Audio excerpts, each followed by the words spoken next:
Hello guys, good afternoon. So now in this video I want to show us how to create this tie.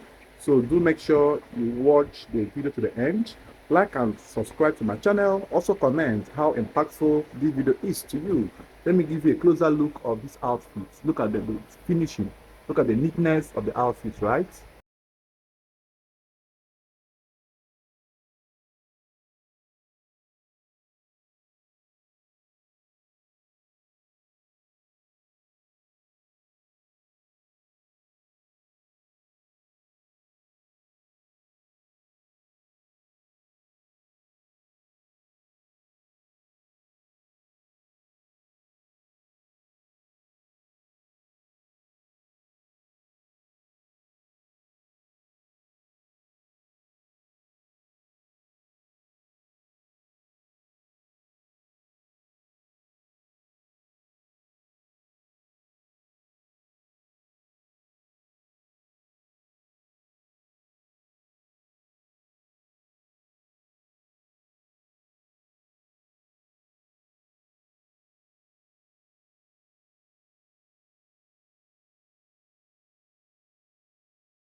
Hello guys, good morning and welcome back.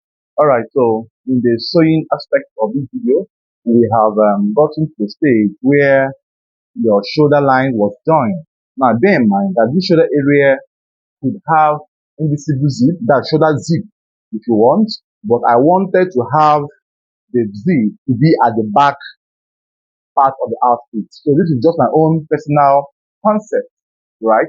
So and then how I fix this zip was I positioned it at the midpoint, then I bent the zip backwards, stitched down first, then slitted the midpoint, and then used my invisible zip footer, that's this one, to sew it at the sides. I believe you must have seen the time-lapse video of how this thing was done.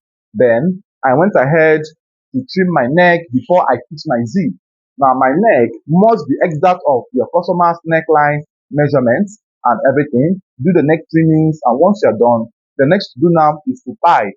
Now the piping comes this way.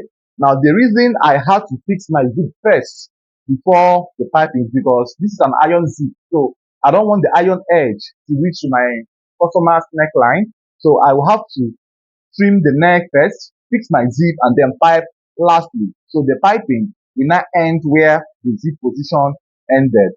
So for you to do that, you have to also cut out the excess zip at the neck back neck region. Cut it out this way, and once you have cut it out, please don't unzip, right? Don't lock the zip. Leave the zip that way and start your piping.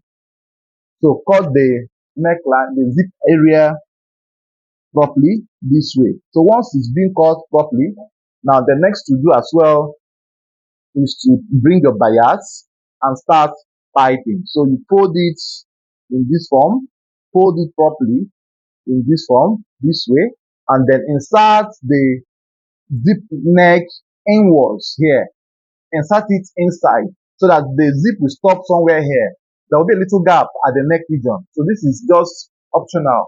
I don't want the neckline zip to get to the neck edge. That is why I did this. But if you want your zip to get to the end of the piping, you have to pipe first before you put your zip, right? Then after that, you carefully hold it down this way, and then you stitch. You stitch to insert the neckline to enter properly at the edge where the bias was folded. Then carefully stitch this first point.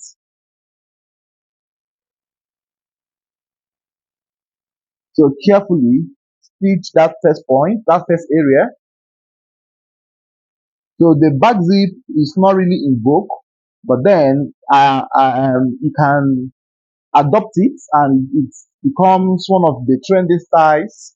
So I think I like it because it gives it that hidden feeling of where was this outfit opening located, unlike the shoulder zip and the flap, which could be sighted from the front. So try to pipe the neckline. Now bear in mind that the neckline was piped in a bias, was cut in a bias form. So I have made several videos on this how to cut bias on my YouTube channel. So you could make yourself available to go and watch it and learn how this is done. And I have also taught how to trim the necklines and the shoulder region. Bear in mind that I don't want to repeat lectures. That is why I am not including them in this video. So once you pipe your neckline properly, so you carefully go right around the neckline, pipe it properly, pipe properly all through to the back.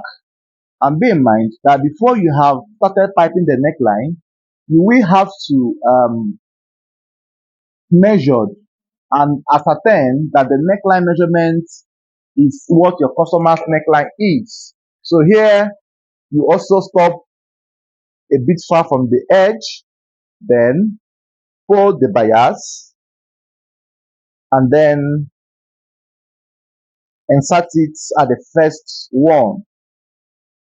So make sure you do this carefully. So when you are stitching this, be careful so that it doesn't break the needle of your machine, right? So I have done the first threading. I'll also do the second and the third one to make it relax properly.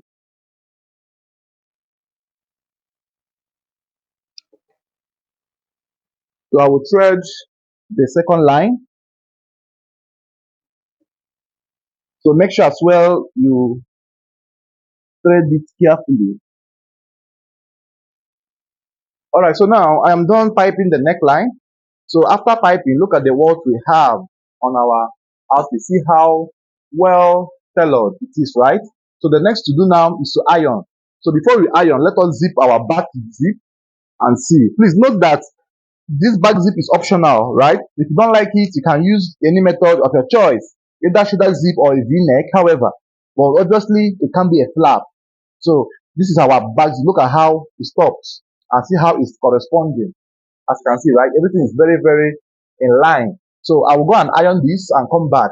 Now bear in mind that to iron your neckline after piping, you have to place a fabric on top, right? You sprinkle water, iron it down so that the piping will fall down. You have to use a hot iron and iron it properly to make it fall down nicely. Let me go and do that and come back to show the result. Alright, so now I have ironed the neck. Look at how relaxed the neck is now. Right, so the neck has been ironed. So the next I will do now is to fix my sleeve, so which I have also made a video on how to fix sleeve.